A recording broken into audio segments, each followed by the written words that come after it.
Good morning and welcome to For Fantasy's Sake, the Quad City's first and only fantasy football show. I am Doug. I have no joke for you this morning. Green, the guy in the hat is DJ, the guy in the headphones is Michael, and the guy in the earbuds is Chris. I kind of expected the joke was going to be like, I assumed you would roast me somehow for running for school board. So No, I'm actually very proud of you for that. Oh, hey, thanks. That's very nice. That might be the nicest thing you've ever said to me. Yeah, 'tis the season. Don't worry. It's always nice when DJ pretends. We'll make up for that by the end of the show. Do not worry. I sired a child, and Doug's like, "You sure it's yours?" But so we are at a high point right now to start off the show. I just assumed Megan was smarter than that. That's all I'm saying. All right. So, Deej, we have our annual weekly DFS contest. Where are we at in terms of the numbers? We have 6 spots open. I extended, so you automatically get an entry if you finish in the top 5. However, it's like if it's like last week, only 2 people will get an entry because 3 of the top 5 will be us, which I think was actually pretty good last week. I felt so good about my lineup. I actually paid money to have it in a contest last week. So, and how'd that work out for you? I finished third in our contest, and I won $5 in the one I paid money for. So I finished behind Michael, and then Michael Karras finished first. And then, so if you finish top 5, you get an entry. And then if you beat all of the For Fantasy's Sake people, you also get a second entry. So if you say it's like second and third again, last week, Michael Karras ordered, he got 2 entries into the raffle. And then the other person that finished in the top 5 got 1. So you beat the For Fantasy's Sake people, you automatically get 1 entry. You finish top 5, you get an entry. Seems fair. All right. So, my cause, my cleats.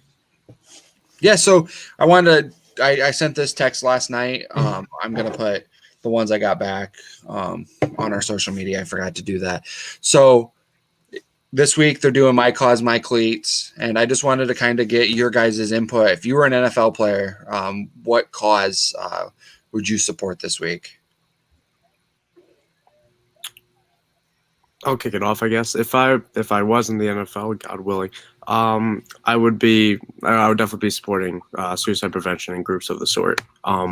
I'm part of a generation that's leading cause of death is suicide right now, and 2020 definitely hasn't helped that. So, definitely want to give a shout out to everyone that's suffering with depression right now, and it's tough times, but it's brighter days ahead.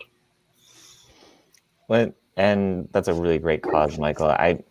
DJ, I'm not a player in the NFL, so what I would kind of encourage people to do is people who are watching our show are fantasy fanatics, right? So anybody who is watching our show, if you're on the brink of a playoffs or you're having a really great year, one thing that you should be thinking about doing is finding out who your favorite player on your team's charity is and donating a percentage of your winnings towards that charity, like tipping the dealer almost. Like the year that I won my league, I gave $30 to Todd Gurley's charity because 30 is his number. So I thought that was a good way of kind of just like, this is money that I won. It's not really money that I need. Let's give it back to something that helped me get to where I ended up being. I think that's a really good way of just like thinking about that kind of money, because it's not money you anticipated. It's fun to win your league, but you want the glory of winning the league. It's not about the money as much. So getting that money and putting it back towards a good cause is a great way to use that winnings. I'll knock that statement up a notch. If you watch this show and you're a fantasy fanatic, and you have to be to actually support us, and you want to see that money go something a little closer, you can donate your money to our favorite charity, and that would be Foster's Voice. It's a charity, a local charity for a family who lost their son to suicide, and I think that's a charity who's been kind of with For Fantasy's Sake since day one, and something that we try to support as much as we can. I got a shirt that I'll try and wear one week. But yeah, so Chris's idea is great, and I agree. But if you'd like to see something go a little closer, and you like the advice or whatever that we've been giving the past 13 weeks, you can donate a little bit of your winnings to Foster Voice. I agree with that. Yeah, that's probably where I would go as well. Obviously, with my own personal history with that kind of stuff, that'd be probably where I would go. So, in terms of dating, Chris, you got me. I do say that, don't I? With the transition. I got you pegged, Doug. Jeez. All right. Moving on. Oh, he broke it up. Who is the your regular season fantasy MVP? Now, is we going position by position, Deej, or are we doing just overall? We can go position by position, and so I guess I'll start, and I'll start at tight end. And so obviously, I'm sending my little trophy to Travis Kelce. He's not only been the top tight end, but by a wide margin. I think that a couple weeks ago there was a stat that there was a bigger difference between him and TJ Hawkinson, the tight end 3, than there was between TJ Hawkinson and I lose the guy's name. He's Buffalo tight end who was in Cincinnati, but he was at that time he was the tight end 37. So there was a bigger margin between tight end 1 and tight end 3 than tight end 3 and tight end 37. Tyler Eifert, is that who you're thinking of? I think Tyler Croft. Tyler Croft. Wow. Tyler Croft. Yep. Tyler Croft was tight end 37, and there was a bigger difference between Kelce and Hawkinson than Hawkinson and Croft. Fantasy MVP, I would say for running back at least. Are we still with running back? Would you go tight end? Let's just all do tight end, and then you'll throw a position, and then. I'll have to go with that third name, I guess. I mean, like you said, the gap isn't super huge, but TJ Hawkinson was that late round revelation, and you always try to take that late shot. We thought it was Jonnu Smith first couple weeks. Thought it was Noah Fant first couple weeks. Ended up being TJ Hawkinson. Has just been really steady, and steadiness is what we were hoping for this year. Honestly, if you can get 8 to 15 points a week, you're going to be a top 5 tight end, and that's what Hawkinson's done. And he showed a big play last week, so he's definitely outperformed everyone's expectations. Right. I think it takes tight ends a year or so to kind of adjust to the league and become what they need to become. If you look back at like rookie tight end performances, you go like way back into the 60s and 70s for somebody who had like a really breakout first year.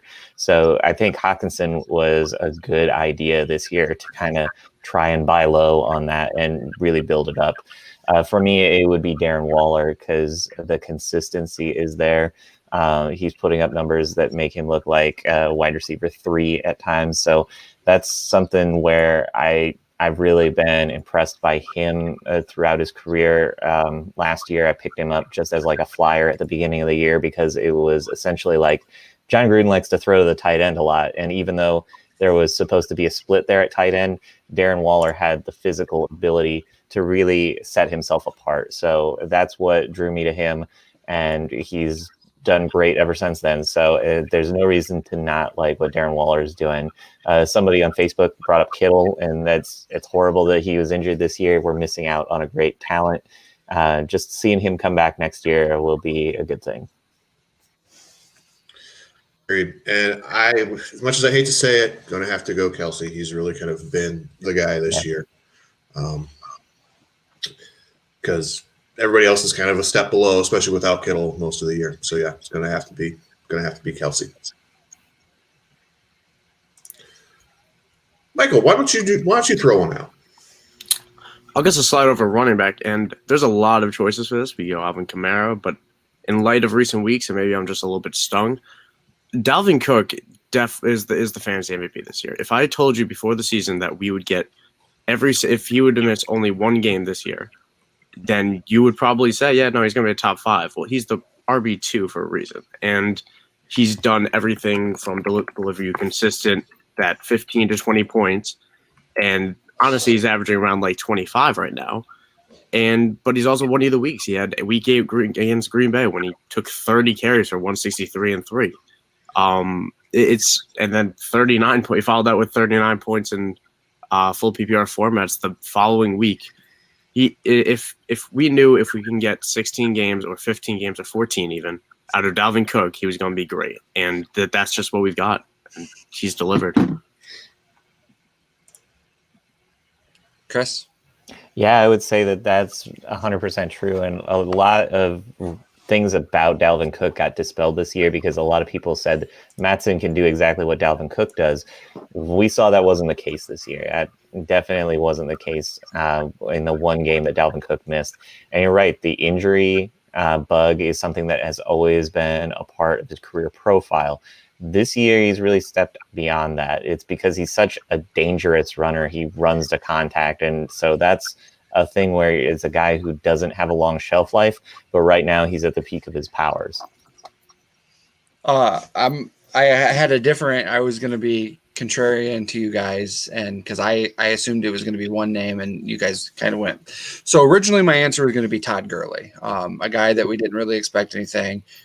Take out the week he got hurt, and then last week where he didn't play, and he's an RB1. But I'm gonna have to go James Robinson.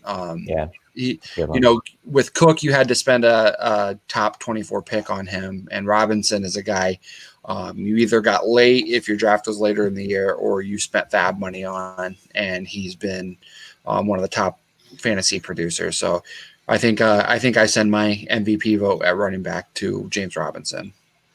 And I will take the obvious guy, since Chris likes me to take the obvious guy, with Derrick Henry, who's just been stiff-arming people all over the place. Out of the league. Yeah. Straight into the grave. Especially you want to start quarterback or wide receiver, Chris? I'll go quarterback. My guy is Josh Allen. It was somebody at the beginning of the year that I was starting to feel like he was headed in the right direction. He's exceeded my expectations to a ridiculous degree. I was watching some film study of him just this week, and he doesn't even need to step into his throws. He just relies on that arm talent, and it's enough to make passes happen. And that's really impressive to me because he has the profile of Cam Newton, only has a more talented arm than Cam ever had. So I think that's something where we're going to be seeing him put up elite numbers for years to come right now because of his size, because of his running ability, because of his arm talent alone. If he kind of figures things out and takes it to another level and another year in the Buffalo offense, I think that's where we're going to see him transcend to be a quarterback who's going to be in the argument for a quarterback one. Yeah. I'm also sending my MVP vote north, but I'm sending mine to Green Bay. I think Aaron Rodgers has been a guy who people were doubting what Green Bay really still saw in him, and he's out here putting up an actual real life MVP season, and I think very well he could win it narrative wise. But I would. Rodgers is QB4 in 6-point TD type formats, and I think he's got 33 touchdowns, 4 interceptions. He's having a great year. I think he's third in pass yards. So, and this is with Adams missing games and no true number 2 wide receiver. So I'm sending my vote to Rodgers. Yeah, my pick would have been Rodgers as well, but to offer a contrarian point, I mean, how about Justin Herbert? Justin Herbert, this is still a rookie, but he has not put up less than, outside of last week where he had 16, he still played all right. It's the first down game in a while because it was his first game under 20 fantasy points since week 3.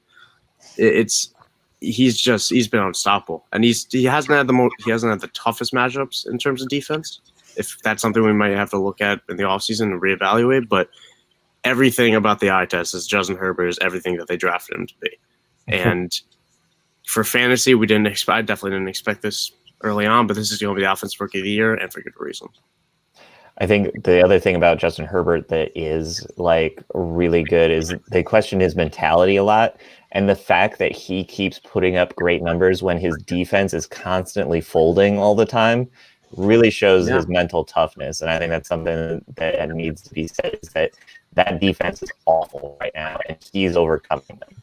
And I just love that we're seeing deep connections to Tyron Johnson. We're seeing it to Jalen Guyton. It's not just that he's Pepper and Keenan Allen for sure, but All right. He's spreading the wealth. He's making players that don't do much. We saw Kalen Balaj catch a few passes and do stuff like. Yeah. He's making other players look good, and that's not something a rookie's supposed to be able to do. Right. And I will take my main man, Russ, up in the Pacific Northwest. Let that man go. Wee bit. All right, Doug, who's your wide receiver MVP? Oh, I needed the time for the wide receiver one. I don't know if there's a blatantly obvious one, to be quite honest. We'll keep it with the same team. I'll go with Keenan Allen. Keenan Allen kind of came out of the grave because people wanted to put him there because nobody knew what that quarterback situation was going to be like. So for Keenan Allen to really show up and be like the guy who's the most targeted wide receiver in the league and put up ridiculous numbers every single week this year, that's been really encouraging to see, especially coming off of last year where you kind of didn't know what you were going to get coming into this season. I think Keenan Allen's really showed up and shown that he is still one of the most elite wide receivers in the game. Keenan Allen gets my vote as well. I think my ballot would go Keenan Allen, DK Metcalf, Tyreek Hill. I wanted to make sure that someone was going to say DK, and I was a known DK doubter. I'm on the record as a DK doubter. I can't be anymore. But that's dude who's being drafted around that wide receiver 24, who's now a consistent top 3. That has to be the pick for me. I gotta know, Michael. Where does Marquise Brown land on your? Oh my God, I can't even. I am so. I take a story football class for college, and I wrote extensively about my deep dive into Marquise Brown from the summer. The article I wrote for Fantasy's sake, and he's such a good fit in that offense. He just, I don't know. Maybe he needs someone better outside of him. Maybe he needs Lamar to attempt more than 20 balls a game. I don't know what's going on, but he's biggest letdown for sure if we do that award. Or Chris Herndon. Don't get me started. All right, Dougie, take us to break. All right. By the way, I'm going to go with Nuke, but DK is probably also up there as well. All right. So with that, we'll hit our commercial break. On the other side of this, we'll talk about a player that we are looking at to target for your championship run, because this is week 13. So if you are going to go far, you need to start making those moves. So we'll talk about that, and we'll make fun of DJ's quarterback rankings on the other side of the break. Sunday is still the best day at Kavanaugh's Hilltop Bar and Grill. While your favorite jamokes aren't on the deck talking fantasy football, they are still one of the best places in the Quad Cities for your football viewing pleasure. Their back deck is ready to go for late season football, and the sides are up and the heat is on to protect you from Mother Nature, where you can enjoy the Bears, even though why would you want to watch them, Packers, or any of your other favorite out-of-market teams on their 10-foot screen. If outside isn't your thing, you can head into their remodeled inside bar area and watch the NFL Sunday Ticket on their numerous screens and play their adult video games. I hear they have the loosest slots in the Quad Cities. That's Kavanaugh's Hilltop Bar and Grill, 1228 30th Street in Rock Island, the non-bubble home of For Fantasy's Sake. We are no longer a PG show, but we are still saying frick at For Fantasy's Sake. Frick's Tap, that is.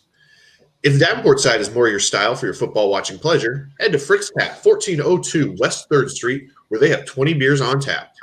Beers in your scene? That's okay. They have $3 you calls during all of the Sunday football games. Frick's has the NFL Sunday Ticket on all of their 13 TV screens, so don't fret if your team is playing on the West Coast this week. So for Frick's sake, head to Frick's Tap today.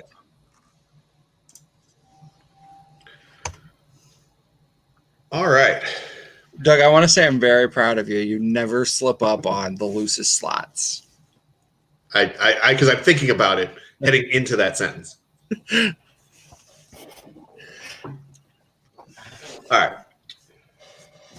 So who is the specific player you are targeting for a championship run? So how are you defining this little game here, Donald? I won't steal. I know trade deadline's over, so I'm kind of thinking about, in most leagues, I'm thinking about a guy who has maybe not been in your lineup maybe the last few weeks or the majority of the season, that is going to be key, is going to be what we call a league winner. And I won't steal Michael's, who I believe is Michael's, so I'm going to go with Austin Eckler. That was mine. Dang it. No, I'm kidding. Okay, fine. I'll go with Cam Akers. I think that Yeah. he's now going to be that RB1 in Los Angeles. I think that he's kind of been overlooked as far as when we talk about rookie running backs because he hasn't got a whole lot of touches for the Rams, but he's looked good the last few weeks when he's kind of been the main guy in that backfield. So I'm going to say dial up your Cam Akers. I think he's still available in a large amount of leagues in both Yahoo and ESPN. So see what you can do to get Mr. Cam Akers in your lineup. I'm curious if you did actually, and I love that Cam Akers pick. I'm terrified, but if he gets the work, that's a league winner right there for sure. Right. I wonder if are we thinking the same for Tom Brady? Is that going to be the pick? No, I didn't think that's who you're going with. Well, Tom Brady's got. When I'm thinking about playoffs, I'm thinking about matchups, and that honestly, you could pick any single. Antonio Brown could be a league winner. Chris Godwin's owned, and you've been playing him and all, but the Bucs play a ridiculous set of matchups coming up, and Tom Brady has struggled when he's under pressure. Thankfully, he plays, I believe it's Detroit. Yeah, Minnesota, who hasn't really summoned a pass rush.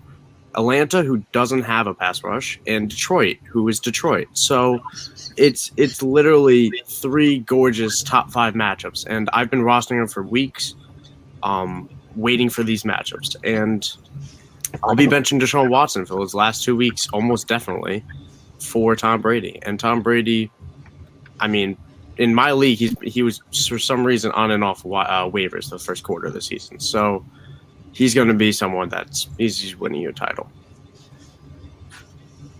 I'm going to go with less of a known here and go with Colin Johnson on the Jaguars. I really love the way that he's playing. I liked him a lot in Texas. He has amazing hands. He's also 6'6", 220. This is a guy who looks more like his name should be Calvin Johnson. So just based on his physical ability, he's going to be a red zone threat. Last week, he got, I think it was 6 catches for 96 yards or something silly like that. 4 catches, 96 yards, and a touchdown. So this is a guy who's kind of starting to get trusted in that offense. I think that this is a time to really buy into him. He's available in 99% of leagues. So go get a Colin Johnson, see what you get out of a guy like that. I wouldn't necessarily put him right into your lineup. He's in my DFS lineup, though. So I'm giving it a run because I believe in his size. I believe in his hands. So I will take the transition here and say, what about Josh Gordon? I think the big thing is he's not going to be until week 16. And if you're playing a stack team, say you're that 5-6 seed who kind of barely sneaks in the playoffs, and you're playing that loaded 1-2 seed who, you know, has been dominating, and you kind of need that home run hitter. And maybe then Josh Gordon's a guy. But other than that, I think you add him. I think you definitely, if you have a roster spot, you go out and add him just for the thought. But he does have Russell Wilson at quarterback, so there is all the possibilities that he could go out and put up a league-winning week. And just quickly, because it just came to mind, I was scrolling through my waiver wire in my college league, which is a little bit more, not as shallow as maybe another, but Allen Lazard's on the wire right now, and you got some juicy matchups coming up. He's starting to find his form. Snaps are getting back as he works his way back. He's got the trust of Rodgers, and Detroit, Carolina, Tennessee in those final 3 weeks. That's someone who could like sneaky start every single week and can easily provide flex value. Just throw that up. I think we're certainly in the situation where you want to start MVS and Lazard most weeks in your flex. I think that Rodgers, I was really surprised about what he was able to do against Chicago last week, and I think that those are guys that you should probably start the majority of weeks.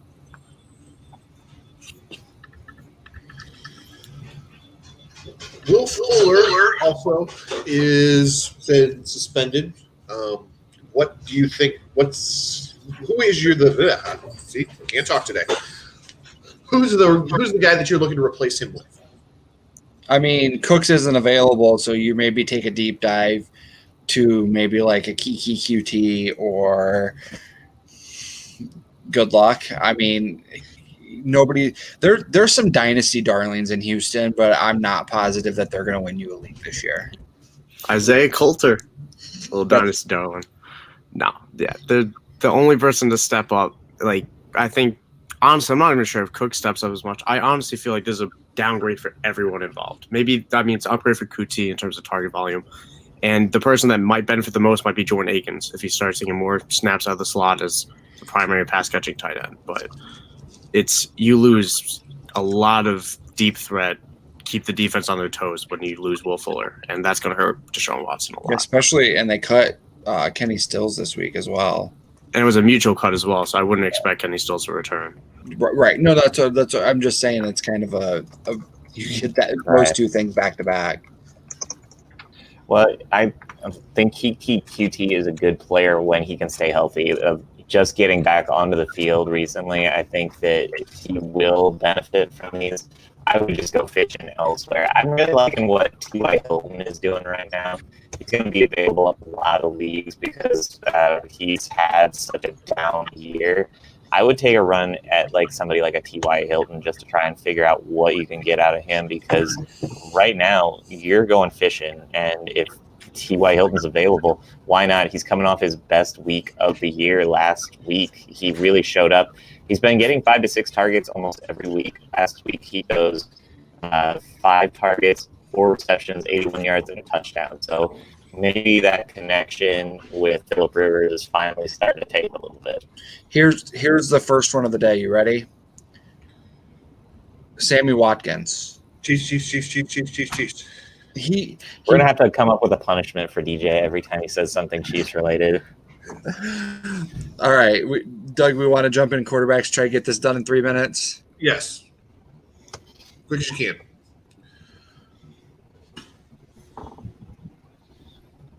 I have a lot of problems with Taysom Hill at 9, but and Ryan Tannehill, I guess I don't have any problems with Tannehill at 12, but I have a lot of problems with Taysom Hill at 9, but other than that, fine.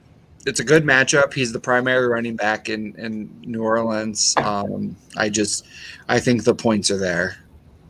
I find myself worried about Deshaun Watson, man. And maybe I'm doubting him again, even though it's a tough matchup. I think the Indianapolis defense really bounces back after last week. Yeah, I would trust Indianapolis's defense as well, especially considering that they did bad things to our boy Lamar there in the picture. When they faced off against him, Indianapolis was really able to shut him down. So I would assume they'll be able to do bad things to Deshaun as well.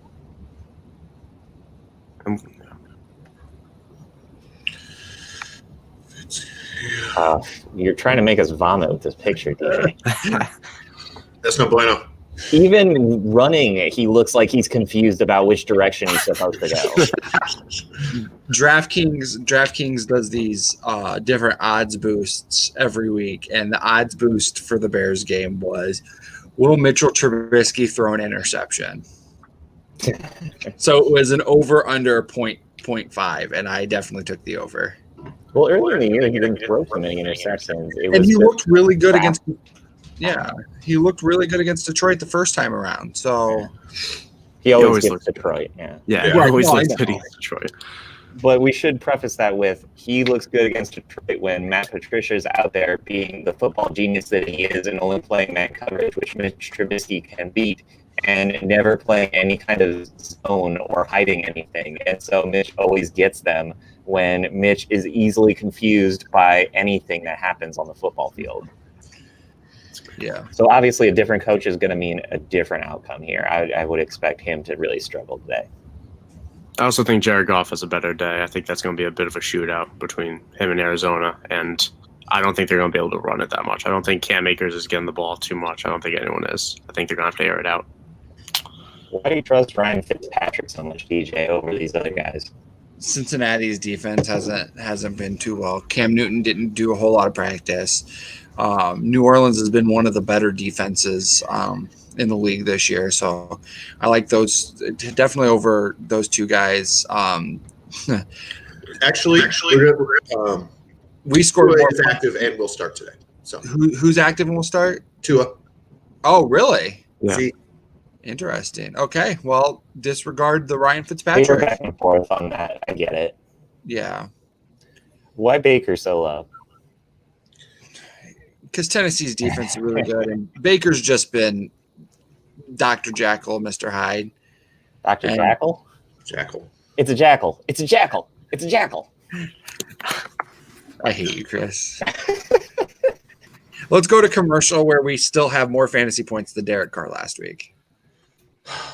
Yes. Okay.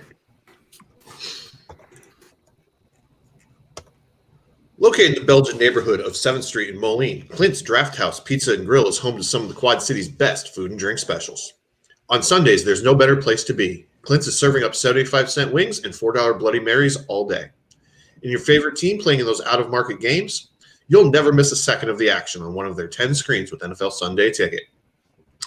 And after you've had your wing and bloody fix, finish your football watching experience off with one of their famous Quad City-style pizzas. And folks, they know pizza. They've been spinning QC-style pies for the last 22 years.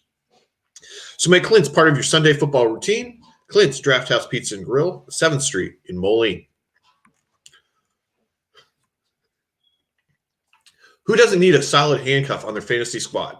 Grab a bite to eat at Clint's Drafthouse while watching the noon games, and then head on over across the Moline Rock Island border to the corner tap for some libations during the 3 o'clock games. Every Sunday is fun day at the corner with $3 tall boys, Bloody Marys, Jack Daniels, and $2 PBR drafts. Head into the corner tap, 4018 14th Street, Rock Island, and get into the end zone. Rock River Fitness, located at 3416 Black Hawk Road in Rock Island, offers a wide variety of classes starting as low as $8 per class and just $10 for specialty classes. With classes that include different yoga, Zumba, cardio, fusion, and strength training, Rock River Fitness has a little something for everyone and at a crazy affordable rate. Find them on Facebook, the MindBody app, or visit their website, rockriverfitness.com, and start planning your next fitness class. Rock River Fitness, where fitness is fun.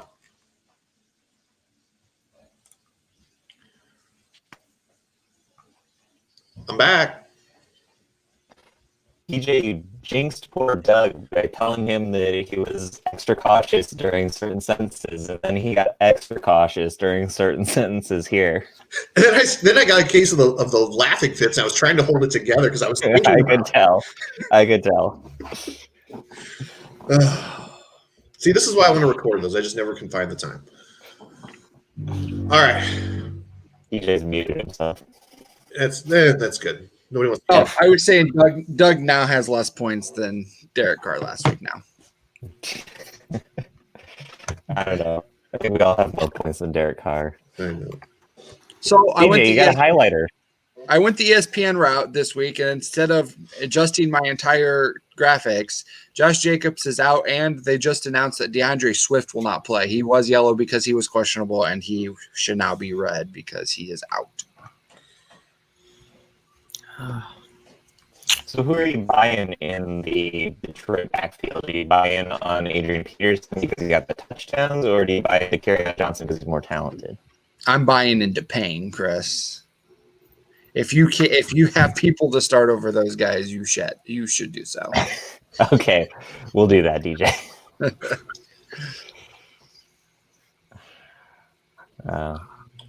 Yeah, I don't have a whole ton of problems with the rest of it. I was willing to say before. I think I might flip flop Henry and Cook now that I know Madison's out. I know Cook was a little MB, but it's like what we say. He's a 100 or nothing guy, so he's really not going to play unless he's feeling 100%. But I probably like Cook over Henry a little bit more now. As I was saying in the guy I want for the rest of the year thing, Eckler. Yeah. I like him. He's a PPR stud. And even now that Herbert's comfortable with throwing the ball downfield, Eckler had 11 catches in his first game back last week. So I know Detroit, or not Detroit, I'm sorry. I know Green Bay can't stop the run, but why do you believe in Miles Sanders at this point when that Philadelphia offense kind of looks lost out there? Because they got to figure something out. And I think Miles Sanders, I think they were trying to, it seemed like they were trying to ease him back in a little bit against Seattle, and then they fell down quickly. So I think that if they can compete a little bit better with Green Bay, Miles Sanders will get a few more touches. That's exactly what I want to point out. I can't help but feel like it's a trap game, even though it's such a good matchup. It's a ridiculously good matchup. And he's so talented. Right. I feel you got to put him out there. I can't help but have a sneaky feeling like Jordan Howard's going to take like 3 goal line carries for 3 touchdowns on 3 yards. Jordan Howard's active this week for the Eagles. Yeah, just to spite us.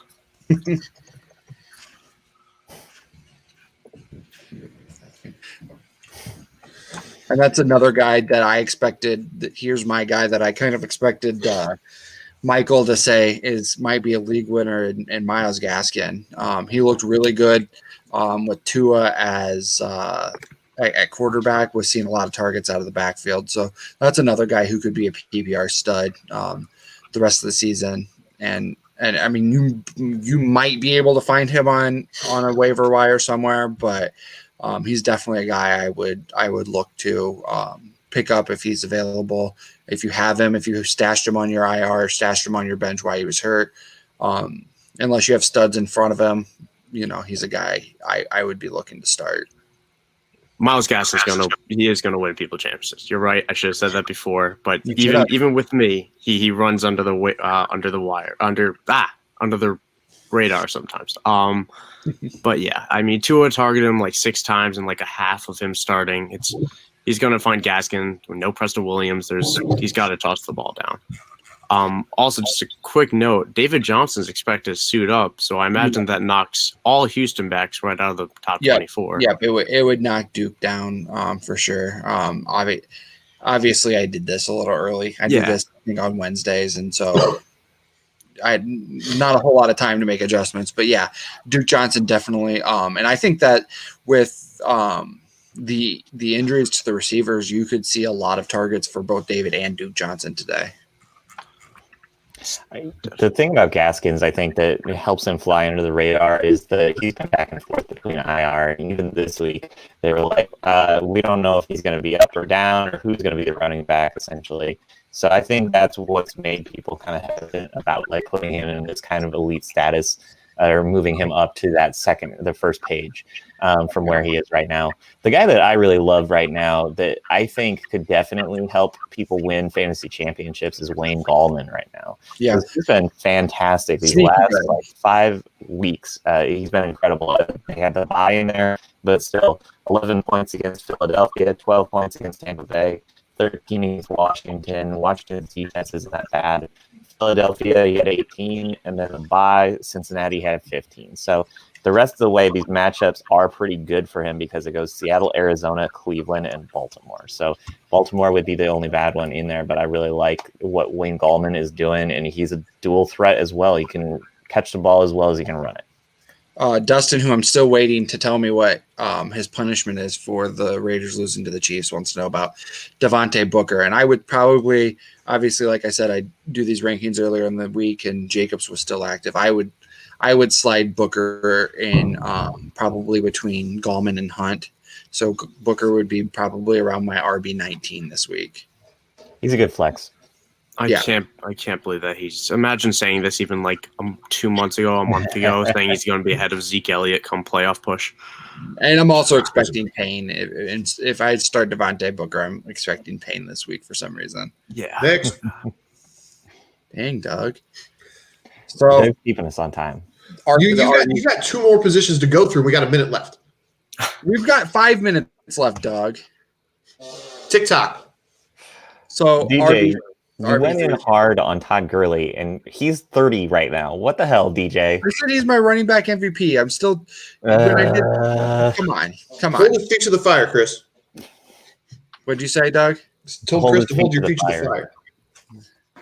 All right, wide receivers. Julio Jones and Allen. Oh, he just turns the page on us. Julio Jones and Scary. Allen Robinson were both questionable going into this morning. Robinson, Khalil, Mack, and Akeem Hicks all active today for the Bears. Yeah, and Julio's also expected to play. So No issues here. Love it all. Steven Nelson is expected. I think he's listed as doubtful for that Pittsburgh game. And while Joe Hayden will probably be trying to cover Terry, he does not have the speed. So I think they might have tried to put Nelson on him, which means I'm not even sure how they're going to try to guard Terry, but probably by throwing everything they have at him that hasn't stopped him this season. So I'd fire him up despite the matchup. I don't think anyone should worry about him. Even if Steven Nelson were on here, I expect it doesn't matter. Yeah, no. Steven Nelson's garbage.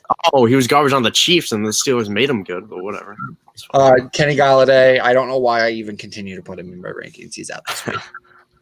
And I He's really like Alshon status. Yeah, I really like Justin Jefferson. Like this is I think every year I find a wide receiver who just becomes my guy, and this year it's been Justin Jefferson. Get it. Big fan. I think we're going to see a huge week out of AJ Brown this week. Go. No, go ahead. Okay, something I found when I was in the DFS bit was Cleveland allows the third best yards per passing yards allowed at home, right? They're like 200 yards. But on the road, they allow 300 yards per game passing. I'm not sure what that split's about. I don't know how that factors in. But AJ Brown's going to be there's going to be another 70-yard touchdown. It's just going to happen. It's what he does. Mm-hmm. I think in our wide receiver MVP conversation, we kind of forgot about Terry McLaurin because he's doing all of this without a quarterback. And it's really incredible that he's on that first page, considering the fact that all these other guys have quarterbacks that are well-known and actually good. And Terry McLaurin's been working with nothing all year, and he's just putting up great numbers. Love Terry. And then the final, the wide receiver threes. I think it's funny that Jacoby Myers kind of found his way on this list since Edelman's been out. I still have a really hard time differentiating Tyler Boyd and T. Higgins because I think they both have those potential to have those big games, and so I have a really hard time ranking them too far apart. So what do you think of Jacoby Myers, actually, DJ? He's quick. He's a good route runner, and he kind of fits into he kind of fits into what Cam Newton really likes, and so I think that's one of the reasons that he sees a lot of targets. And you got to think, Newton really never had quick receivers. His number one receivers in Carolina were Kelvin Benjamin and Devin Funchess, who were fat tight ends. So I think he really likes Benjamin moved like a fullback. Yeah. Or a right guard. Yeah. Before Doug hemorrhages out of his brain, we'll go to tight ends. Like we said, TJ Hawkinson, a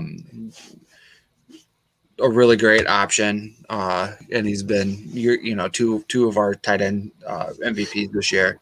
I kind of expected more out of Hooper and Hayden Hurst this year, and they've been consistent but not great. And Mike Gesicki makes his return to the graphic after Mick Gesicki, his evil twin brother, had been in my tight end rankings for a while.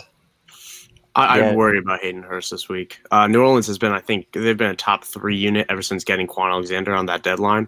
Mm-hmm. And he really has not stepped up without Julio. With one of Julio or Calvin Ridley has to be inactive for Hayden Hurst to take a role. And both those suspects suit up, I'd be a little bit worried. Yeah, at tight end, I would really kind of worry about Hawkinson this year. For whatever reason, the matchup looks really good against the Bears the Bears linebackers, but I would think that they could try and take him away, especially because the Lions don't have a lot of other really good options at this point. So I would think that they would have somebody who's quick on him. Hopefully not Danny Trevathan, because if they do have Danny Trevathan on him, then that will be a big week for Hawkinson. But I have a feeling that they're probably going to put somebody a lot quicker on him and Roquan, and then you're not going to have to worry about him as much. But Hawkinson is going to find his ways to get open, so it's going to be a solid matchup. I just don't think it's going to end up being a top 3 performance. I think my under the radar could blow up guy this week would be Noah Fant. In the first game against Kansas City, Albert, whatever his last name is, saw a ton of targets. He's now on the IR. So the Chiefs have a hard time guarding tight ends. So I could see Fant moving his way up into that top 3 or even being the number 1 tight end this week. And before Doug has a conniption fit, the final final 11 with Jonnu Smith out. I really miss being able to put Irv Smith Jr. in my rankings, and he really needs to quit being hurt. Speaking of, Kyle Rudolph at 21 below Jimmy Graham and Tyler Higbee. That seems low. You seem low. No, Yeah, I think that when you get to the 19 through 24 here, you're kind of depending on A touchdown catch. touchdowns, and Yeah. Their one catch being a touchdown, essentially. Yep. Also, at what point do we just give up on Logan Thomas? Because I gave up on him in like week 5, but he seems to keep on rounding out. Good question. I think I've asked that on this show before, too. I think I gave up on him in his second year in the NFL. All right. You're still a quarterback. Yes. So that will take us to the end of this break. I wish to point out that the quickest wide receiver that Cam Newton has ever played with was one Steve Smith. So not all fat guys for Cam down there. Old man Steve Smith. Oh, ice up, son. All right, so on the other side of this break, we are going to talk some more stuff because I don't have the sheet pulled up anymore. On the other side of this break, we are finally getting somebody intelligent to speak. Michael is going to talk DFS. All right. Durham Remodeling has been serving the Quad Cities area since 1973. With nearly 50 years of excellence, it's so easy to trust their experts when it comes to all your home improvement projects. Durham Remodeling's work is one guaranteed, so you sure that you're getting the best around. 307-886-675. Siding, flooring, window, painting needs. Remodeling, 309-786-67. Mowing, we know Deej does. Need your lawn or landscaped? Need your grass aerated or fertilized before the ground freezes? Well, a little late for that, but still. Need anything related? Yard Barbers LLC is your hookup. And they aren't just good time yard blues. All year long, and you can get signed up for services for going to do snow removal. You'll want to do that soon because that's going to happen. Find Yard Barbers on Facebook at Yard Barbers LLC. Send them an email at yardqc.com or shoot them a text 0935-1595. Michael, save us. Yeah, so I've been up and down in DFS in the last few weeks. 2 weeks ago I was awful, or 3 weeks ago I was awful. Then I was great. Then I was awful. Then I was great. And so the hopefully this is going to be one of the great ones. I think Myles Gaskin is a smash play at $5,900. Running backs on this season, and maybe it's a new trend of the NFL. They've seen a lot of touches in their first game back. You got Matt Brady on the reserve list. You got Salvin Ahmed and DeAndre Washington both doubtful. We saw Miles Sanders with season high touches when he came back, 17 when he came back again. Eckler saw a season high when he came back. Nick Chubb had 19 carries in his first back, splitting carries with Kareem Hunt. Myles Gaskin has no one to split it with. He's going to catch passes. He's going to be on the field. That would be my running back pick. I love James Robinson too. A.J. Brown is the name I'm paying up for. Like I said before, with that home road split with the Cleveland pass defense, you got no Denzel Ward as well. And I guess my dart throw, if I had darts to throw, Josh Reynolds. He was on the field for 98% of snaps last week. And even if it don't feel like that, he's out there. He's in top 5 in terms of air yards for wide receivers right now, I believe. Or number 7 or something like that. And those are valuable targets. And I do think that game is a high-scoring one. I think Josh Reynolds gets involved. If he's on the field, it's a high-scoring game. I got to trust that he catches some balls. He's seen 6 targets or more in the last 4 weeks, each of the last 4 weeks. So, yeah, those would be the names I'm throwing out there. Josh Reynolds, a $4,200 buy. I love that Colts defense for $3,000. There's a lot of names to like in DFS this week. Michael Pittman, take your shots, people. Michael Pittman burns me every single time somehow. He just knows anytime I put him in a lineup and he gets me. When have you put him in outside of last week? I feel like he's been. Well, that's unfair. Well, you got Houston this week with no Bradley Roby, so that's another name that I think could really win people league titles this year with those upcoming matchups. He's seeing the targets. He's a good player. Mm-hmm. I would also buy into the Detroit defense because they have the Bears this week. Yeah. So I was protesting James Robinson for a while because James Robinson stole a first place award for me by breaking the Illinois State rushing record, and so I'm still very sour about that. But I am forever protesting Michael Pittman Jr. because his dad scored like 3 touchdowns on a Monday Night Football game to beat me in a fantasy matchup, and I'm still angry about it when he was with Denver, and I'm still pissed about it because they should have given the ball to Sylvan Young, and my life would have been okay. I'm going to need you to get over it because you're going to be watching a lot of Michael Pittman for the next decade. I just won't own him anywhere. I do want to say why we're talking about DraftKings. We do still have 4 entries, so invite your friends. Get that filled up. We have 4 entries left in our contest. Michael, who's your kind of stack of the week? So my stack would honestly include that Josh Reynolds guy. I think like I said, I think the game's going to be high scoring. I'm playing Jared Goff, $5,800 for Jared Goff. So far, a low projected ownership. And I'm playing Josh Reynolds with him. Being on the field, seeing targets, high-scoring game, that's what I want out of my receiver. If Pat Pearson can slow one of the other guys at all, that would help. I mean, he's an expert at being a bit slow nowadays, but Jared Goff is someone I was stacking with Josh Reynolds for a pretty cheap stack this week. I really wouldn't mind playing Tannehill with either A.J. Brown or Corey Davis, but that's a more highly owned duo or triplet, however you want to play it. Mm-hmm. Or at least it's projected to be, and I would expect that to be, since those are the type of guys that are talked about all week as streaming candidates. Yeah, but I'm firing up Jared Goff and Josh Reynolds this week. I think my big stack that I like is Kirk Cousins and any combination of Cook, Jefferson, and Thielen. Cook, Jefferson, Thielen. That's not a bad one. Yeah, I'm still digging on Colin Johnson, guys, because he got 81% of the snaps last week. I think that their belief in him, it's like finally his time to actually show up and be that guy that they believe can flank DJ Chark. I don't know where you end up feeling like Chenault falls in this whole scenario because they spent draft capital on him. So obviously he's going to get his chances too. But right now, I like the way that Colin Johnson is getting on the field a lot. He's getting the targets to warrant being drafted, especially late and when you're looking at DFS stuff.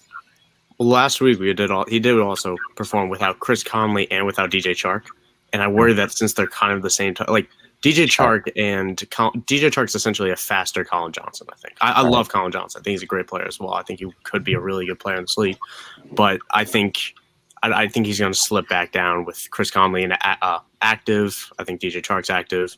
And Chenault's kind of got the slot duties locked down. You're not going to see Colin Johnson in the slot. But so I'd be a little bit worried, but I like him as a talent. And he showed last week. And this is a team looking to the future. So I think they might want to see more out of him than Chris Conley. It's really realistic that he does take that job. Mm-hmm. Are you guys, so Michael, I know you're a little, Chris is the rope-a-dope DFS player. I think he's actually really good and likes to make us think that he's an idiot. Do you, when you stat guys, do you bring it back with the other side? So are you bringing back your Ram stack with a Cardinal? I'm not this week, and I do it sometimes. I don't put all my things in one. If I'm in a deeper tournament, then yeah, I'll do that, and then maybe I'd consider playing a Christian Kirk on the other side. Maybe going under the assumption that Jalen Ramsey slows down DeAndre Hopkins enough they take a deep shot with Kirk. But this week I'm not. Mainly, I don't think. Well, one of my sneaky plays, he's not in my lineup right now, but I think Chase Edmonds could be a sneaky start as a very low-owned guy in what I think the Rams could pull through in this. And a bunch of quick throws, Chase Edmonds in a game I think they fall behind. But I don't really see the ceiling against that Rams defense right now. It really depends on who the teams are. The Rams defense is rolling, and I'd be a little bit worried. I'm not paying up for Hopkins. And I'd be a little bit worried about Kirk against anyone right now. Fair enough. I think that I'm looking for a Jaguar if I'm stacking the Vikings. I'm looking for a Jaguar to throw in there. But I think if you expect that Rams Arizona game to be a shootout, I'm willing to figure out maybe a Chase Edmonds or a Drake to kind of toss in that. Yeah, I wrote down that Chase Edmonds was one of my bargain bin picks this week. He didn't find his way into my lineup, but I think you could definitely play him. He had a projected ownership of just 2% yesterday, and those things change, and they're also always wrong. But, I mean, he won't be out there because every few weeks he doesn't do anything, and then he does. And then people forget.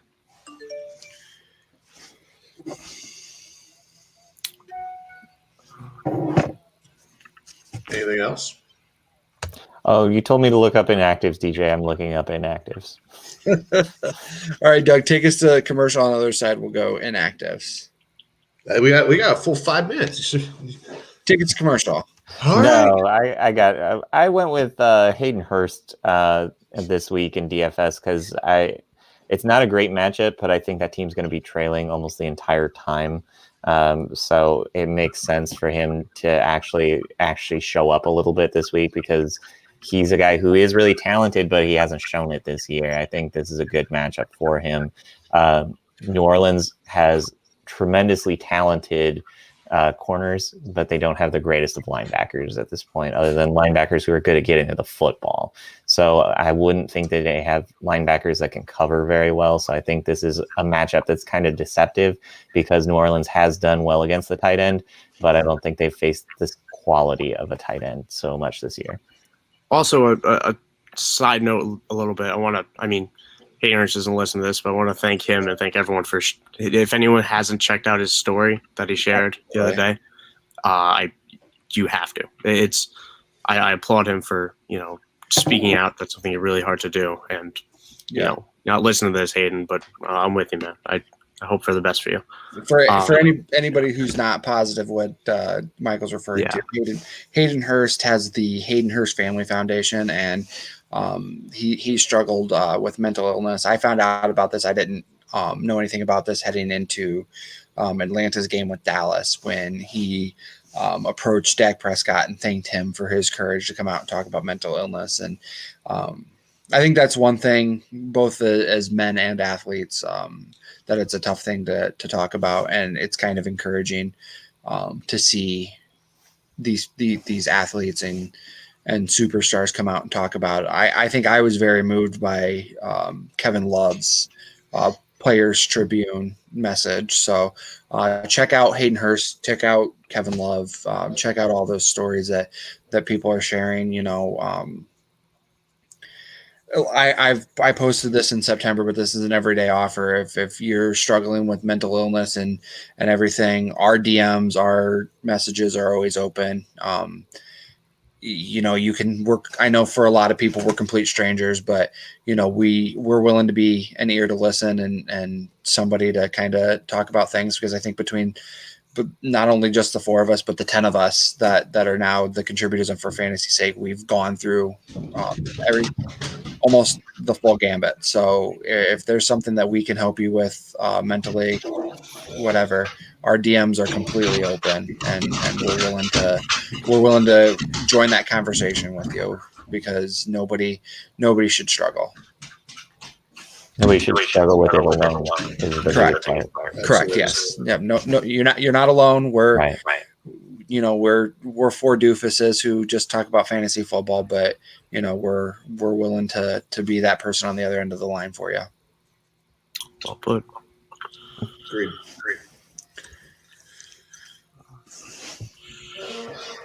So I'm trying not to say it. I told Doug before the show that he says "so" every time he's out of things to say, and he wasn't really listening to what we had to say. Yeah, that's my transition word. We're gonna go to break. On the other side of the break, we'll talk inactives and get you guys all caught up with everybody who's in and out today. Football season is winding down. If you spend Sundays watching football anywhere but Van's Pizza Pub and Grill, you've been doing it wrong. Van's Pizza Pub and Grill, 3333 North Harrison Street in Davenport, is the best place to catch all of your favorite games, and there's still time to make it part of your Sunday routine. Start your meal off with their famous McGuire's Original Nachos or Bready Nuggets, then ask about one of their original QC-style pizzas. Or be your own quarterback and call an audible and create your own. The Van's crew will be sure your pay call hits pay dirt every time.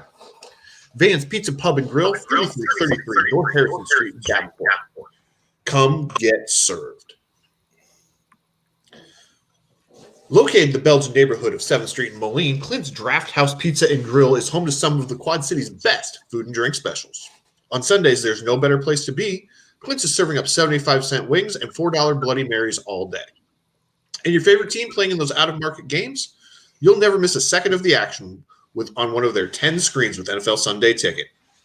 And after you've had your wing and bloody fix, finish your football watching experience off with one of their famous QC-style pizzas. And folks, they know pizza. They've been spinning QC-style pies for the last 22 years. That's longer than Michael's been alive. So make Clint's part of your Sunday football routine. Clint's Drafthouse Pizza and Grill, 7th Street in Moline.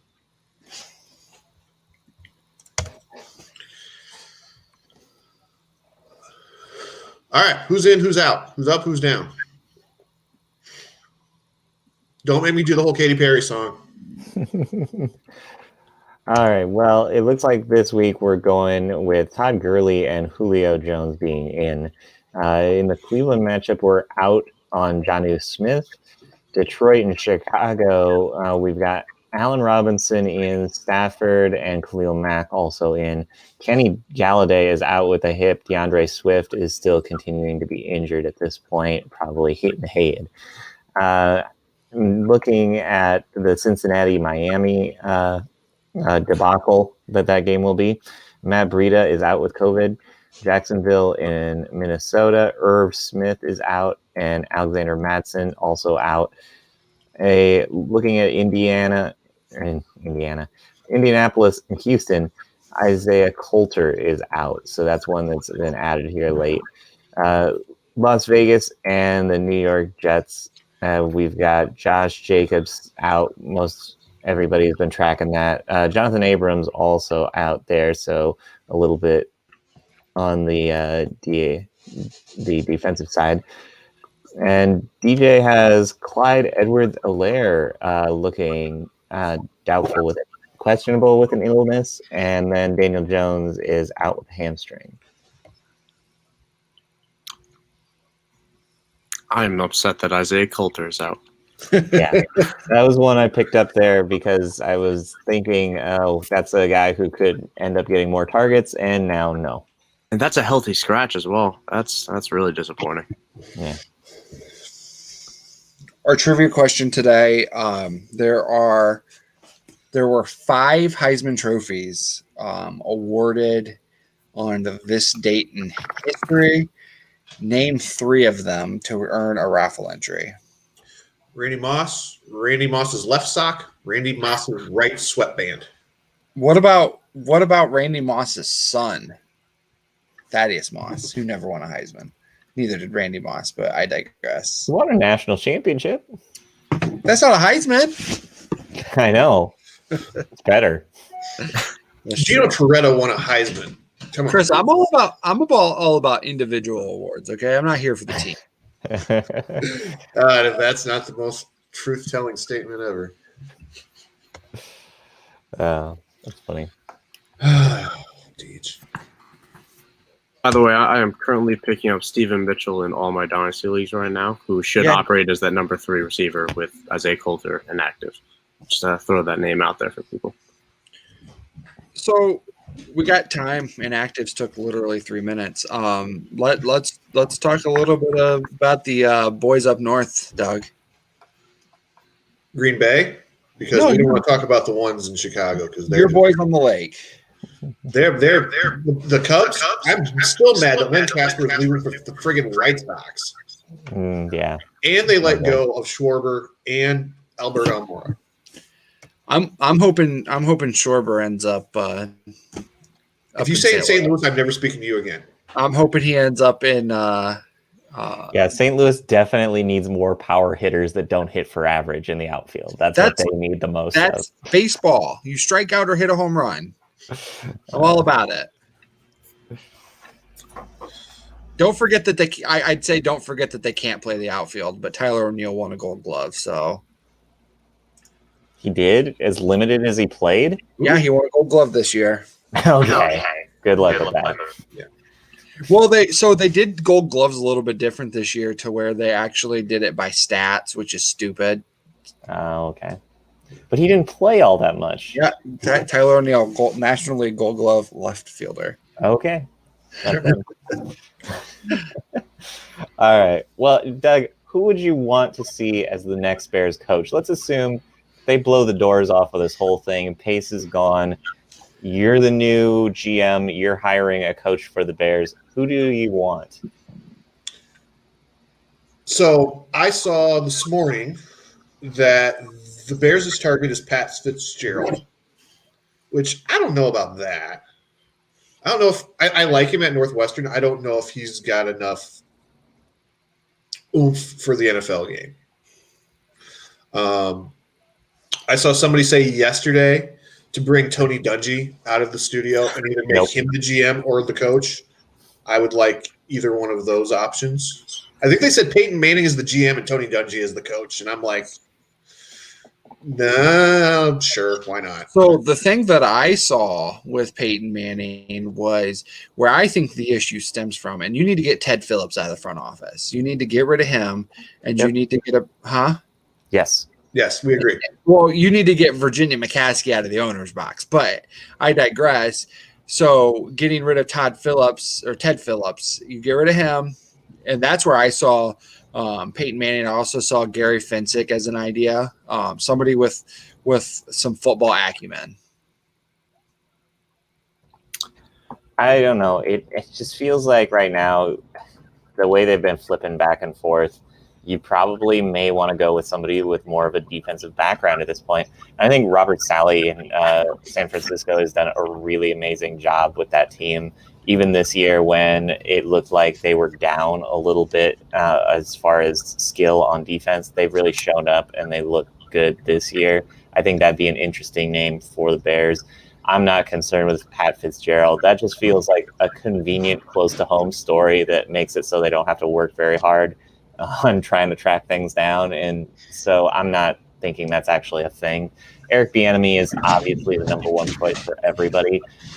It's going to be a rush to the bat rack to get a shot or an interview with him. So I don't know. Once the Chiefs season is over, everybody's going to be interviewing him. So it should be interesting there. I think a like really sleeper kind of choice would be Brian Badal. I don't even know how to say his name, but he's the offensive coordinator with the Bills. And I think he would be an interesting choice because I really just like what I've seen from them scheme-wise this year. They're really doing a lot of concepts that New England had when they were at like the peak of their powers. They've brought those back in a big way, and they're making a lot of those routes work. Obviously, when you have Stephon Diggs, you can make a lot of things work, but they've really had some smart concepts that I really like, and I think that he would be a good choice as well. I think those are two great names right there. Salah, I think, is he's the type of, he's a player's coach. He's a player's coach, but he's someone who's proven that he could do it. Like that team, that defense is decimated, and yet they're still playing like a top unit, honestly. So Salah's got the top respect if you want to lean into your strength in Chicago. If you're trying to draft a QB and develop him, maybe you got to pair him with some young hotshot offensive coordinator. I don't know where you find that, but Joe Brady. We just did Joe that. Brady, but Joe Brady's already out there, and he's not going to switch coordinator skill to Chicago. I'm sorry, but and same with Dabble, who would be great if you want to give him that head coach shot, but I think Salah is the right choice. Honestly, I think that's a great one. Did you say Dabo, like Dabo Sweeney? Dabble. I don't know. I don't know how to pronounce it. Neither of us do, but Buffalo's amazing OC, who has made Josh Allen look like a capable quarterback after I did not think that was possible. Yeah, I didn't think that was possible either. I actually take a roll of the dice. I'm actually probably would be okay with like good Dabo Sweeney. Take a roll of the dice out of him. Of course he would. He's not going to leave Clemson. He's not going to leave. I know. But Dabo's a shirt. He's not a real coach. He's good at recruiting. That's it. Oh. So, Michael, as somebody who's a little bit more familiar with the situation in Baltimore, do we think Greg Roman's candle's kind of burnt out? I was very impressed with what I saw last year. I mean, I wrote in August about that scheme that he ran, and that scheme was so well done. It's just what's been different this year is that Lamar has not broken off the chunk runs. I don't know if it's Lamar. The scheme is identical. It's the same thing, and that's on Roman for not switching up at all. And Mark Ingram looking a little bit slower. Lamar not breaking off 60-yard runs because you can't count on that even with Lamar. And he's got to adjust. And I think next season will be really telling. I'm giving him all the benefit of the doubt still because I also think you're not working with much offensively. Mark Andrews has been on and off the field a little bit. Marquise Brown has been more raw than I hoped. And there's no one else. Miles Boykin hasn't stepped up. Duvernay's working his way in, but he's a rookie, and he was raw to begin with as well. Next year will be telling. If that offense needs a new look, and I don't know who they have to bring up to do that, but Greg Roman needs to dig deep into that playbook and change something up. Can't just be all RPOs. Regardless of the team, say this name is available. Are you interested? And that name is Jim Harbaugh. No. Shouldn't even be coaching in college right now, honestly. He's a football crazy person, and that's his entire life and identity. And I think for whatever reason, he just can't recruit. And he gets top recruits, but they don't go anywhere. And that's what's been really surprising to me. And what he was able to do in the NFL, I think if he returned to that level, he would do better.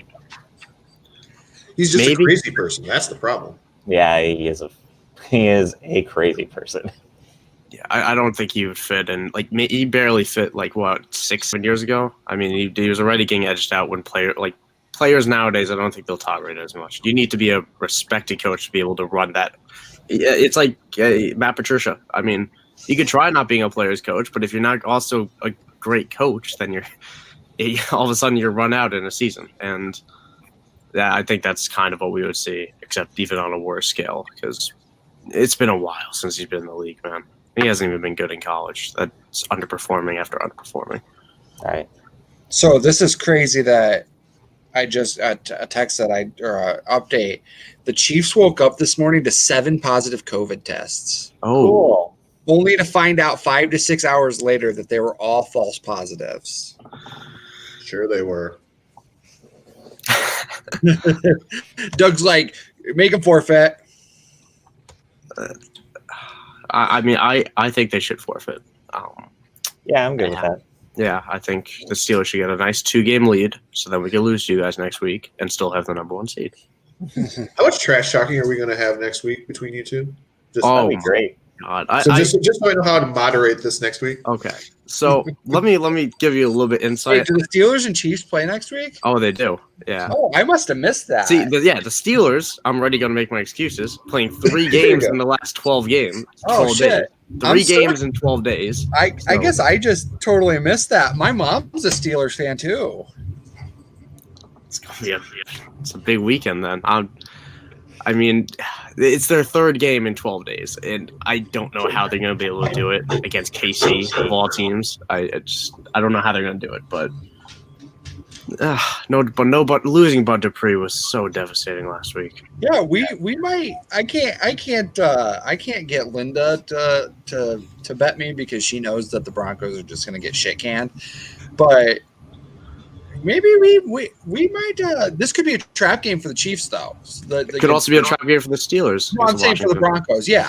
The couple of trap games going on here. So, Michael, we might have to use our brains, and especially with us both being on the show.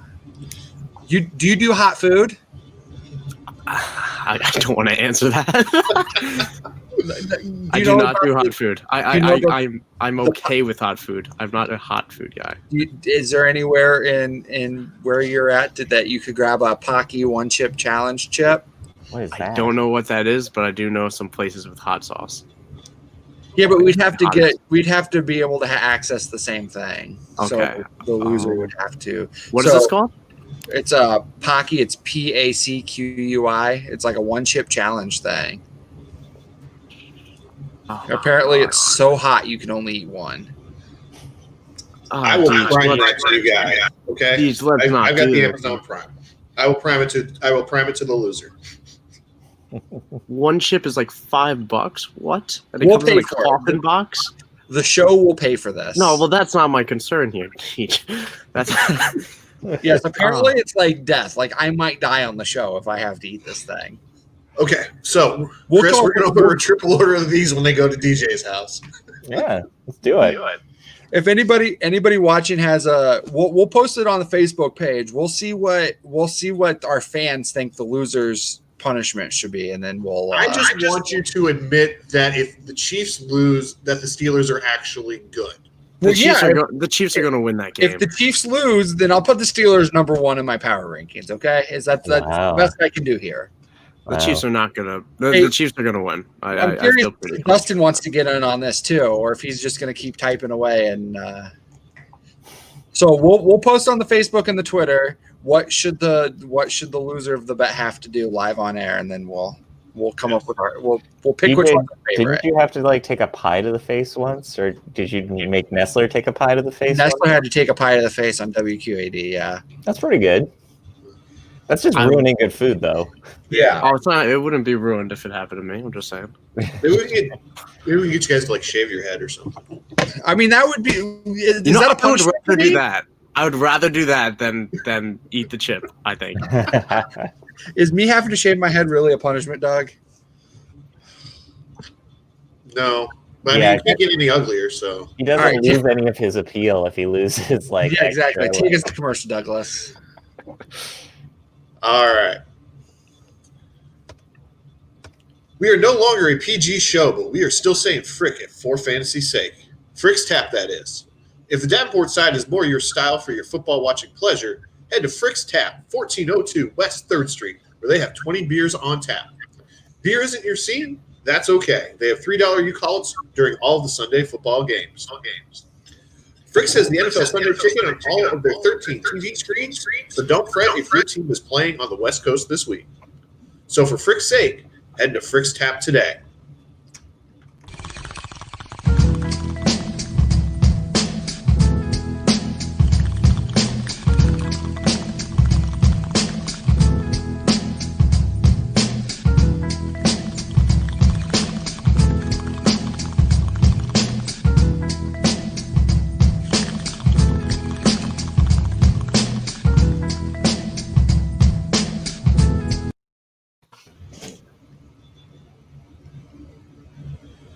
It's Sunday, the best day of the week here for fantasy's sake. You know what goes good with a football Sunday? A pulled pork Sunday from the Big Cheese, the official food truck of For Fantasy's Sake. If you're more into our Wednesday evening show, Short Yardage, you might want something a bit lighter as a bedtime snack. So try out their grilled cheese, which is just $5. Add a slice of ham for another $1 if you're feeling frisky. They travel all through the Quad Cities with their menu perfect for lunchtime or dinner time, so give them a follow on Facebook and see where they might be next, and try their hamburgers where you can make a single, a double, or triple for just $5, $7, or $9. The Big Cheese, bringing you Short Yardage every Wednesday night when we decide to actually have it. Life's been kind of complicated lately. Well, the problem was that there was the game at that time, and that was weird. So. Yeah, it was a little strange to have Wednesday football. Well, there was a game on unless you're a KWQC subscriber. Hey, You watch I Pod have Sands. to watch Paula Sands, DJ. Get out of my face about it. I Her think, takes on life are unique and terrible. I love them. I think Doug sent it to one of our groups that every NBC market except for ours was showing that game on Of Wednesday. course they were. Also, I does anyone still watch the tree lighting? Like, did that really need to be on for like 2 hours after the game, where we couldn't push the game a little bit later or something? Yes, it had to be on, Michael. Okay, I'm sure it had to be on, but like, what if it was just the halftime? You know, like what if that was halftime of Pittsburgh Ravens? Just the tree's on, hey, and then, Hey. you got some singer going. Yeah, It's All not right, like more people. let's answer some questions. Yes, let's answer some questions. Where's my question sheet? All right, Cousin Bo. In a TV-heavy league, pour one out for Will Fuller, Benny Snell, Debo, or Kiki QT. Debo? Question. Debo. Yeah, Debo all day. Gotta be Debo. In a PPR league, McKissick, Damian Harris, or James White. McKissick. James White. Got those goal line carries with Rick Burkhead out. McKissick for me. All right, Jake Scudder, James White, or Le'Veon Bell with the CEH illness. How sick is he, Deej? And will you donate plasma to make him feel better? They expect him to play, but if they asked me to, I probably would. 6 straight illin. I mean, if you know at like 3:15, if there's a change in CEH's status and he's going to be out, I would start Bell. But as of right now, start White. I'd start White. Yeah, I would feel like that. If we knew CEH was out, if that came out at like 4 o'clock, then I'd play Bell. But you mean 3 o'clock? 4 o'clock would be too late. Oh, yeah, East Coast. I got East Coast bias out of Michael. bias. No, whatever. All right, He was Ryan just arguing Middleton to turn wants off the know tree. in a I'm okay with it. PPR, Jonathan Taylor or T. Higgins? Taylor. Neither. Taylor. T. Higgins is too talented no matter who the quarterback is. I'm okay with that. He'll find Xavier Howard will be on him. I don't know. I mean, he'll be great, but Brendan Allen is just so bad. Hey, my wife is upset you said that. Why? Former Bronco and former Razorback. So he's bad at both of those schools, or the school and the NFL team too. So she should hate him. She was telling Bears fans last week, congratulations, because it was the first week of the season that the Bears quarterback was better than the Broncos quarterback. Yeah, well, it's the first game the Bears have been under 500. When has Denver been able to say that? No, they have to play the Chiefs. Edwin Brooks wants to know Lamar or Matt Ryan. Lamar. Yeah, Lamar all day. Matt Ryan gets Julio back, but yeah, I'll stick with Lamar. Actually, no, pivot. No, go Matt Ryan. No, Mark Andrews. I'll stick with Matt Ryan. Are they going against New Orleans? Yeah, they're going against New Orleans. Baltimore goes against who's Baltimore playing this week? I'm playing Dallas. Doubt. Pivot back to Lamar. No, tilting back. We'll just stick with Lamar. I can't. Hey, that's the good thing about the pivot is once you plant that pivot foot, you can pivot one way or the other. Exactly. Yeah. I sympathize with someone making that choice. All right, Jordan Rangel's list of questions. Boston Scott over anyone in Detroit? No, I'd start Carry-On, I think. I'd start Carry-On or AP over Boston Scott. I would go with Adrian Peterson because he keeps getting goal line touches because they're worried about his career resume, apparently. Yeah, I think I'm going AP there too. All right, Zeke or Ridley? I don't even know which Ridley, and I'm taking the Ridley. If it's not, are you taking Zeke over Calvin, right? Ridley over Zeke? Yeah, Calvin Ridley over Zeke. Yeah, Calvin Ridley. Yeah, I'm benching Zeke where I have the option to, honestly. Who would have thought that? Yeah. Not my dynasty team. David Hawk tweeted on Twitter, just to interrupt Jordan's list here, but I thought this one was funny. Do you think Javon Wims will add some punch to the Bears offense today? He's got some fight in him. I love Puncher's chance every time. Exactly. All right. Thoughts? All right. Back to Jordan. Thoughts on starting both Thielen and Jefferson? Could go Debo or Gio. I'd go Thielen and Jefferson. My only concern is that Cook just goes off and they don't really throw a ton. Yeah, I was thinking something similar since they have the Jaguars today. I would think about Debo. I love Debo Jefferson personally. Yeah, you're playing Jefferson over Thielen, then, Chris? You just hate Thielen's yellow gloves. I do. Yeah, I'd play the Vikings duo. They've coexisted all season. I'll just agreed. I think they're going to put it away awful early, though, is the problem. It's possible. Could be a good first half, though. Yeah.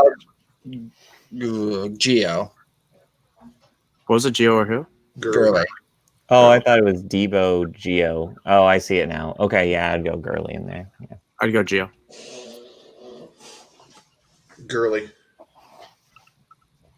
All right, Taysom or Matty Ice, and I'm disgusted that this is even a question.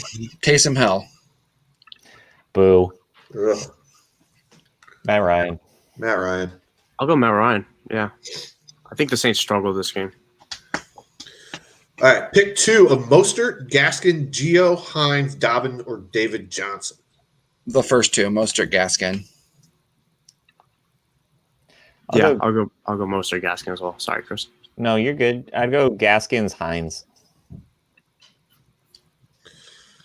Gaskin, Dobbins, he says? Question mark? Sure. All right, Tanyan or Goddard? Goddard. Zach Ertz is back, isn't he? Yeah. I mean, how back is he? Yeah, it's hard to tell.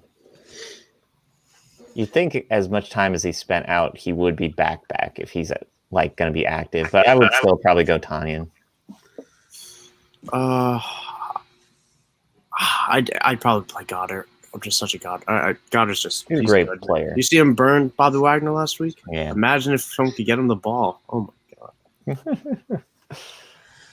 Tanyan for me. Hines, Gurley, or Dobbins? Gurley all day. Gurley. Dobbins. Really. And then How healthy is Dobbins now?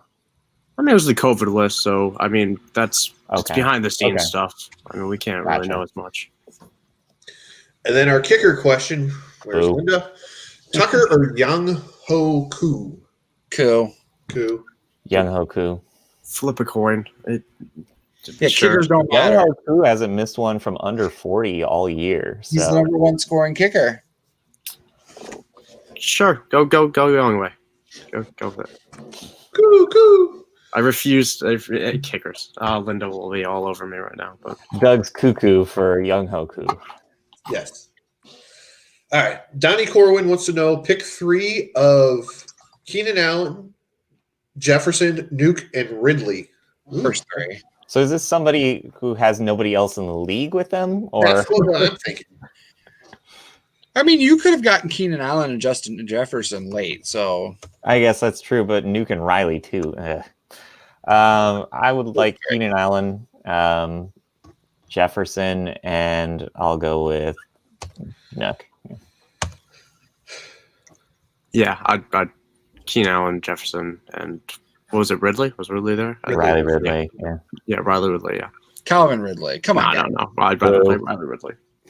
Get him out there. Alejandro Torres wants to know WR2 and flex spot for Boyd, Shepard, Pittman, or CD Lamb. So, Pittman and Lamb. yeah, agreed. I think I go Boyd and Pittman. I think I take the shot on Boyd. I was thinking along those same lines. I was Boyd and Pittman. Be worried about Lamb against Baltimore. Yeah. I'm kind of wondering if maybe Lamb has a little bit of advantage with them being on a short week. Could be.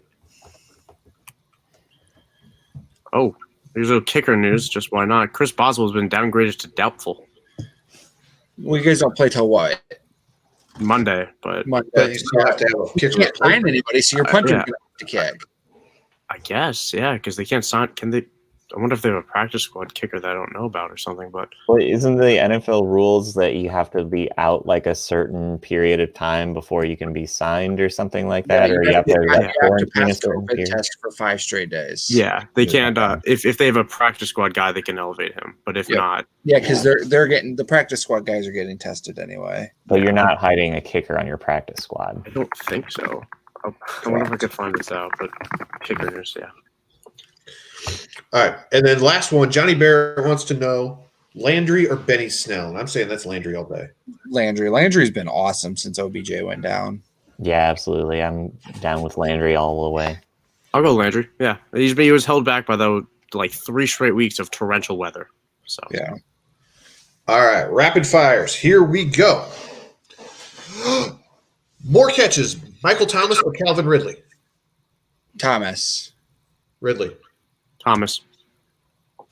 Really? Top scoring rusher in Cleveland, Tennessee. Derrick Henry. Chubb. Chubb. Slightly. More turnovers, Matthew Stafford or Mitchell Trubisky? Why am I going to suffer through this game? Stafford. I'll give me the biscuit. Go Trubisky. Yeah, I'll take Stafford because I'm still a sucker. All right, more receptions. Gio Bernard or Myles Gaskin? Gaskin. Yeah, I'll go Gaskin. I'll take Gio. Top scoring quarterback this week. Russ.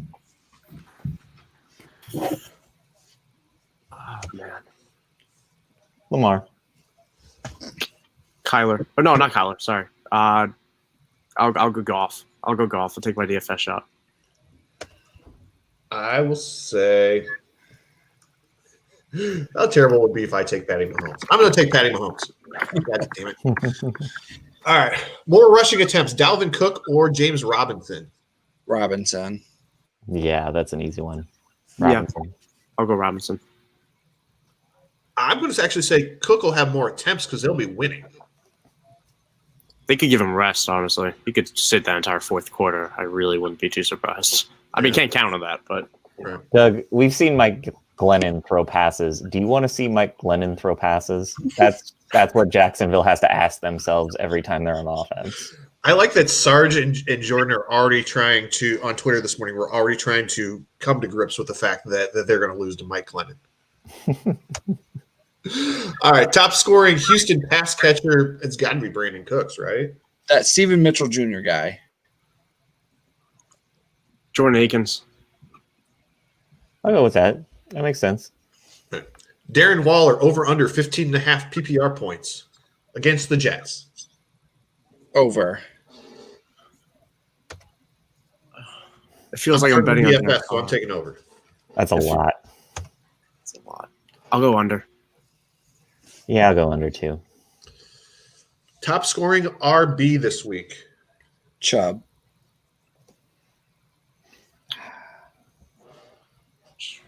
I feel like Kumara's been out of the game long enough that he's gonna have like a breakout game all of a sudden where they're gonna find a special way to use him with Taysom Hill. Like maybe there's like some option in there or something. I don't know. I'm feeling Alvin Kamara this week. I'll go. I'll toss a name that we haven't really talked about today. I'll toss Aaron Jones out there. That's a good one. I'll take Dalvin just for. All right. DK or Lockett? DJ's just trying to hurt me with this question. DK.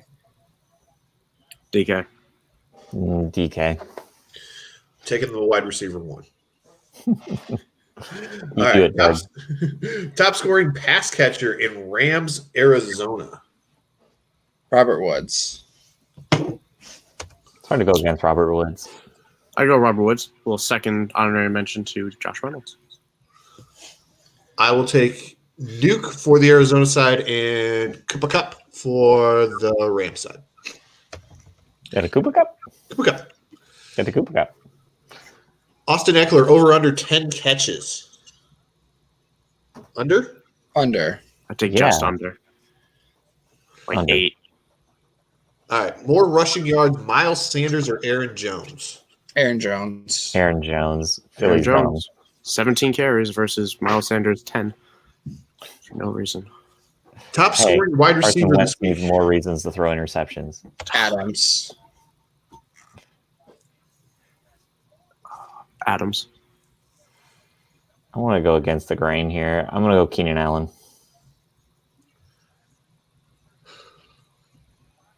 Give me.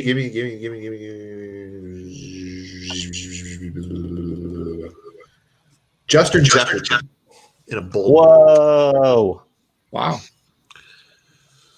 Tyreek over under 125.5 receiving yards. Under, way under. Over.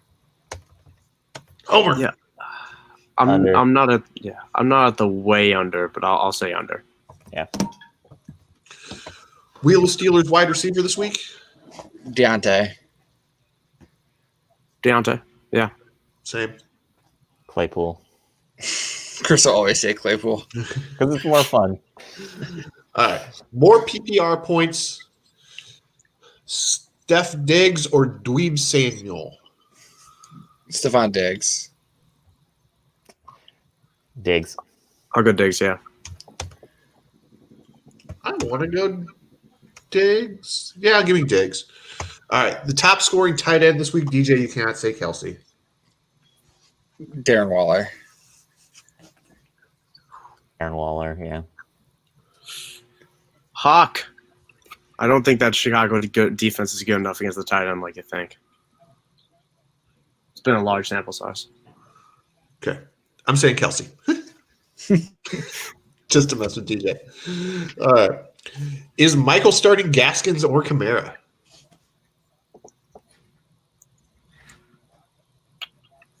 Half PPR context. No, what's your answer? What are you going to do? Oh, am I? I thought you guys were going to guess. No, what are you doing? Screw it. I'm putting Gaskin. Nice. Bold. All right. Is this the Des Bryant revenge game? Yes. I'm going to go yes. It'll be fun. He gets a catch for 4 yards, and it's considered the Des Bryant revenge game. Yeah, and that catch will be a screen. Yeah, sure. Yeah, we'll call it a revenge game. Favorite Christmas movie? The only right answer here is Muppet Christmas Carol. I will accept no other answers. Christmas Vacation. I'm down with Doug's pick. Elf. Oh, gross. Oh, Will Ferrell is not funny. Will Ferrell is incredibly funny. I love Jon Favreau, and I hate that Elf movie. I loved Elf growing up. I'd be fine tilting Growing to Home up, Alone. you're like 19. You're still growing. Yeah, that's that. Thanks, DJ. I was gonna say that our like punishment should be drinking Malort, but then I remembered that Michael can't drink. No. What's the thing that the person drank at the fantasy draft? It's Malort. No, was it? Didn't somebody drink like fish oil or something? Oh yeah, it Let's was not like do that. fish something. I can't remember now. Fish sauce? That's Yeah, it was fish straight sauce, sauce. yeah. Straight It just, sauce. there should be nothing after fish. It should just be like no drinking either. There shouldn't be no. So you that's- put the fish in the blender? Oh, it was his own little bottle. It was like fish oil something. I can't even remember what it was. It was terrible. no, none of this. No. We're just thinking of ways to torture Michael now. All right. We would like to welcome a new writer onto the team. Sam will be joining us. He is going to be doing some NBA writing. Because of that, we are also now looking for a NBA or a basketball fantasy writer. So if you are interested in doing any of that, please go ahead and submit us some work. Just email us at forfantasysakeqc@gmail.com. Drop us a link to something that you've written or a Google Doc or whatever, and we'll take a look at it in there. All right. Any other shenanigans you guys want to talk about before we take off? I think we have one DraftKings spot left. So if you want in, join, I guess would be the words. That's generally the word you're looking for. Yeah. Join would be the thing that people do. All right. So for DJ, for Chris, for Michael, I am Doug. I will try and get the word so out of my vocabulary by next week. And we will see y'all next Sunday in the playoffs, baby. Playoffs.